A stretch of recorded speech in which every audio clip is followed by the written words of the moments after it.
Hello everyone! Happy Saturday. I'm Allison with Green Gauze Plants and Seeds, and welcome to another garden chat for 2023. We've been having not too bad weather here. I know quite often in January here we have what we call our January thaw, which is where the temperatures warm up, and it's actually been quite reasonable outside. We haven't had any brutally cold weather now for a little while, but we have had lots of fog, which is unusual because usually the winters are very dry here, so having that fog is kind of odd and unusual, but we'll take it because we've had some mild temperatures, which is nice because at this point in the winter sometimes we can get weeks and weeks and weeks of brutally cold weather. So fortunately we've missed that this year, or it might still be coming because sometimes February can be cold too. So but it is still January. January seems to be taking a long time to move forward, but that's okay. It's kind of that quiet time after the Christmas holidays where we kind of just rest and recuperate, and then when February gets here we're starting to pick up the pace a bit more. The days are starting to get longer. It's not the sun's not setting when I'm off work at 5 o'clock. It's actually still in the sky, but so that's nice. It's nice to see those lengthening days finally, and the returning of the light. So but today what I thought I'd show you, some of my seed orders have come in.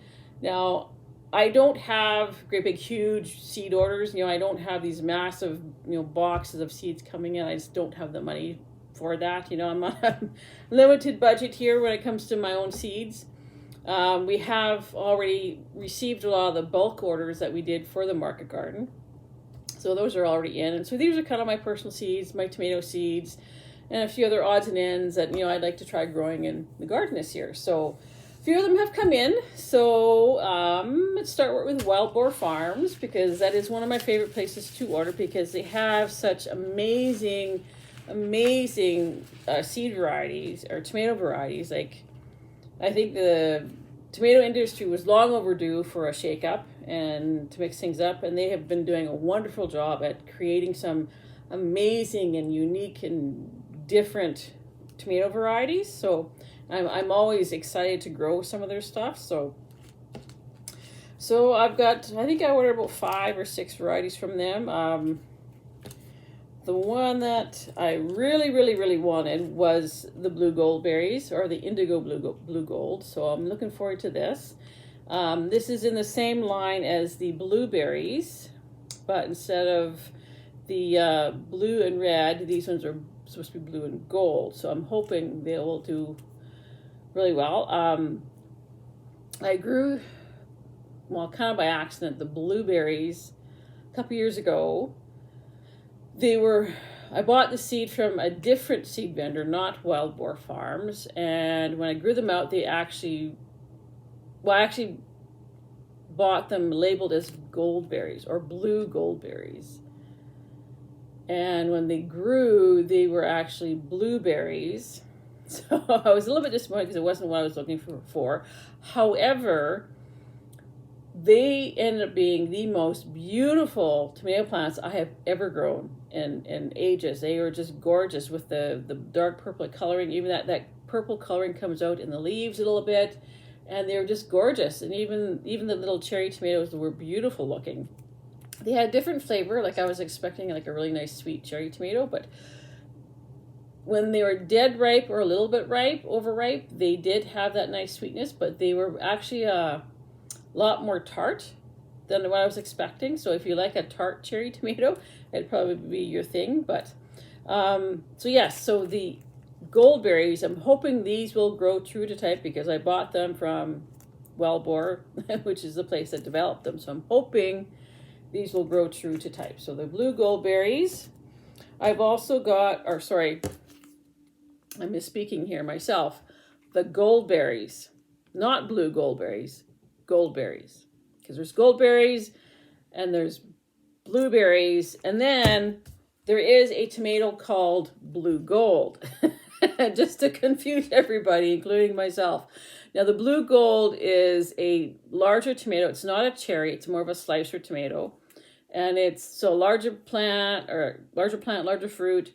It's supposed to be obviously yellow orangey with gold antho coloring on it. So I haven't decided if I'm going to grow these out this year. I'm kind of tempted to, just to see what they're like. But we'll see. I've kind of made my selections for my plant list this year, for the grow out list. So I think that might be one that makes it on there just as a last minute choice. I also got the Napa Chardonnay, and where did it go? The Napa Rosé. Sorry. So these are both cherry tomatoes, which I thought would make a nice addition to the seed sales or the plant sales this year. So of course, Chardonnay is obviously a white cherry tomato, and the Rosé is a red pink cherry tomato. So I'm looking forward to at least tasting those and see how well they grow. And then I also ordered Lucid Gem. This one's definitely on the grow it list this year. I definitely want to see what it looks like. It's I think it's supposed to be a yellow, stripy red, yellow type of tomato. Larger fruits over like a slicer. And then the last one here that they sent as a sample is the Amethyst Cream Cherry. So this one I am planning to grow out. Amethyst Cream Cherry. Yes.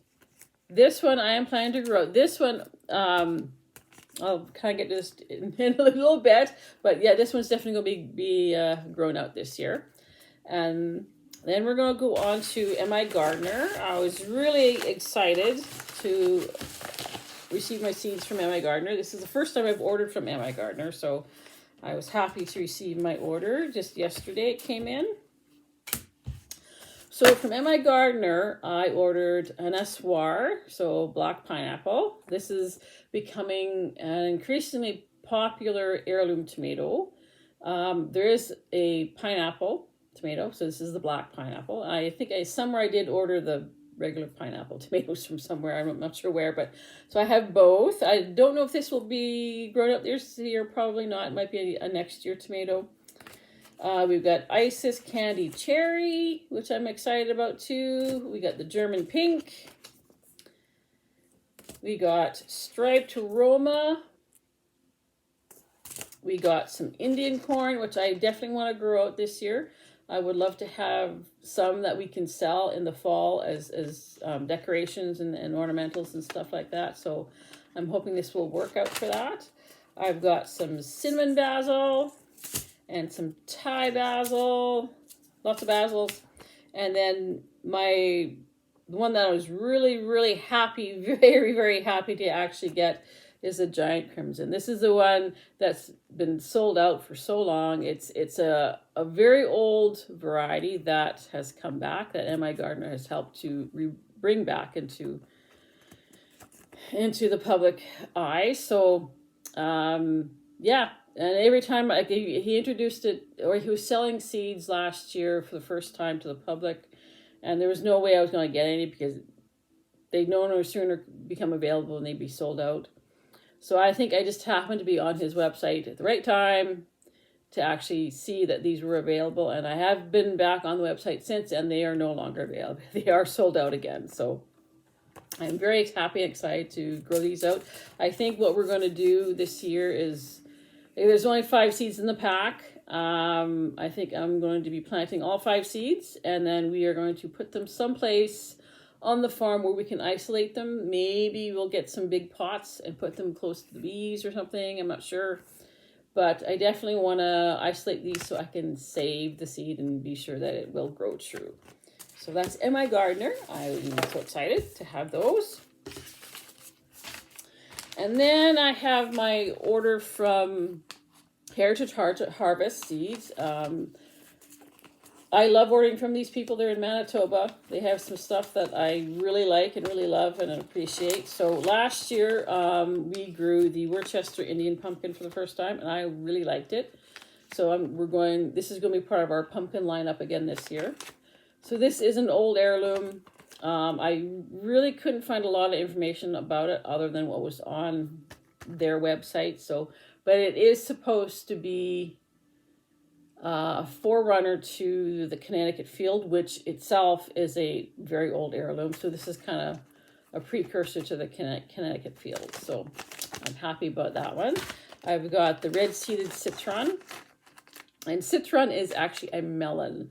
And when you say citron, people get confused and think you're talking about citrus, which is not the same thing. So the citron, the red-seeded citron, is a melon, and it is grown. When you grow it, you don't eat it fresh. It's actually grown specifically for the purposes of preserving.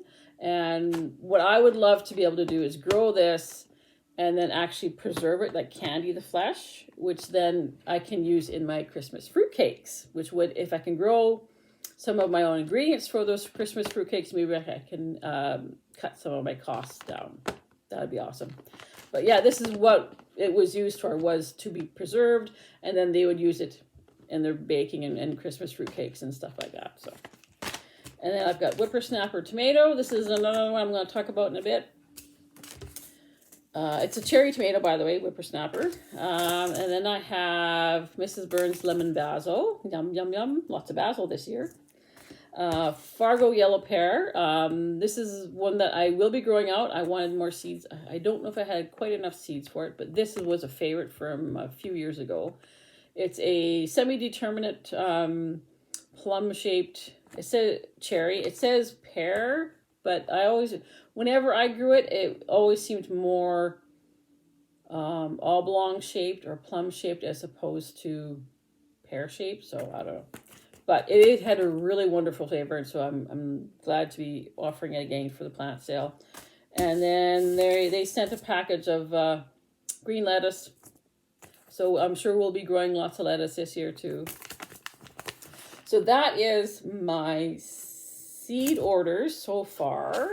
I'm excited. I've got a few more coming. I've got seed orders from Baker Creek coming.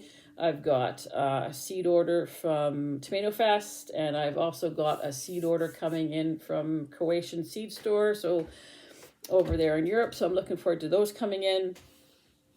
So one of the ideas that I wanted to try this year for the plant sale is I want to do hanging baskets. Tomato hanging baskets I thought might be something a little bit different. You know, I won't do a lot of them, obviously. Like, I can't afford to be spending a ton of money on supplies and stuff like that. But I thought if I offered, you know, a few different varieties, you know, as hanging baskets, that might be something a little bit different that some people might be interested in. I don't know. So some of the varieties I'm going to be doing for those hanging baskets, I'm limiting it to just 4 varieties.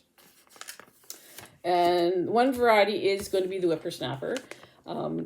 I did do some research into hanging basket varieties, and this is one that was recommended for hanging baskets, was the whippersnapper. So it is a red cherry tomato.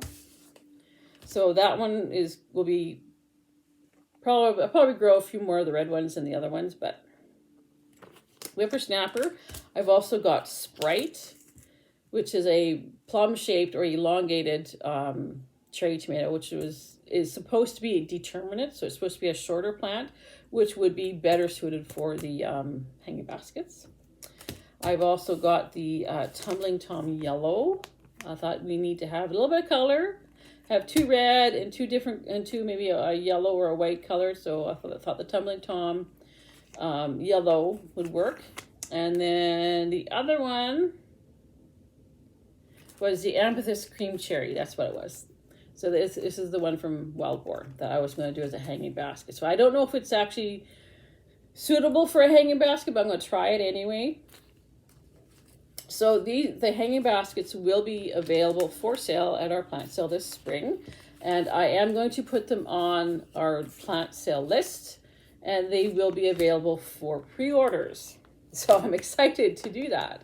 Trying to branch out a little bit, so I'm very excited. So yeah, so hanging baskets will be a thing this year. So, and that is my my seeds. And then I am also working on today is I do have a handful of tomato varieties that I have seeds for that are available to purchase. So unfortunately, I don't have a website. I think what I'm going to be doing is doing a post on Facebook, and I can email the list out of what I have available for seeds. I am only selling seeds in Canada. Sorry guys, I don't think I can ship them to anywhere outside of Canada, so I just kind of don't want to get into that at the moment. Maybe in the future I'll be able to figure that out, but I just don't want to get into any trouble with, customs and stuff like that. It can be kind of sticky. So, yeah, I have a few varieties here. I've got Guernsey Island, which is a cherry tomato. I've got Centennial Rocket. I've got Pink Jazz. I've got Aria, which is a paste tomato. Pink Berkeley Tie-Dye. I've got Bonte Tigrette, which is a lovely cherry tomato. Indigo Rose and Russian Saskatchewan. And then there's a few others that I just packaged up today that I still have to get the labels on. But like I said, I am working on a printable list that I can email to anyone who wants one, and I will put my email address down in the information section. So if you're interested, just send me an email, and I will send out a list, and we'll go from there. I'm still trying to figure that out. I know I need to get a website up and running, but that all costs money, and I seem to be one of those who's perpetually lacking in funds, and I think I just need to dedicate part of my income for getting a website up and running. Even if it means some of the other bills don't get paid, I might have to just sacrifice that for a little while until I get things going a bit more with the seeds. That said, the focus of my business is actually more of the live plants rather than the seeds. Like, I do want to offer, a small selection of seeds because some people are interested in those and they do want them. But my main focus is the live plants, and being able to offer live plants for some of these harder to find varieties that you won't find in any box store or large, greenhouse or whatever, because they stick to their 5 main ones, and then they don't grow anything else. So I'm trying to be a source for those live plants for some of these hard to find varieties. That's what I want to do. That's where my skill set is. I'm really very good at growing things, and that's kind of where I want to focus my energy and my time, kind of thing. But that's so far as what I've been doing in January, just waiting for seed orders to come in and working on my plant list, and of course now I'll be working on the seed list. So keeping busy as always, because very soon, very, very soon, it's going to get crazy busy. We've already got some peppers started. A couple weeks ago there, we got some of the super hot peppers started. We soaked them overnight, and then Glenn planted them into soil. And Gunn told me the other day that the cayenne peppers were up, so might have been a little early to start the cayenne peppers, but we wanted to try them and see what happens and experiment a little bit, because that's the best way to learn how things work, is just by doing it. So we're happy to have at least some peppers are up, so that'll be good. It's been otherwise a quiet weekend here. Like I said, the weather's been nice. We've been kind of, getting things done slowly and working away at things, but yeah, like I said, very soon things will be getting incredibly busy. So anyway, I hope you're having a great weekend. I hope you have a wonderful Saturday.